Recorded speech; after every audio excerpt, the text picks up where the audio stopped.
আপনাদের আজ আমি দেখাবো এই দেখুন জাবা মাছ নামে খ্যাতি আমাদের খুলনা বা দক্ষিণবঙ্গে মানুষ কিন্তু এই মাছটাকে জাবা মাছ হিসাবে চিনে বা পরিচিত।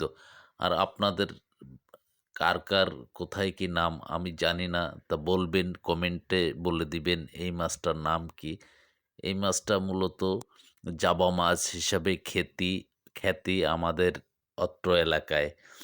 দেখুন এই মাছটার পেটের ভিতরে কিন্তু যে নাড়ি বা ফুলকা থাকে, এই নাড়ি বা ফুলকা দিয়ে কিন্তু সার্জিক্যাল সুতা তৈরি হয়।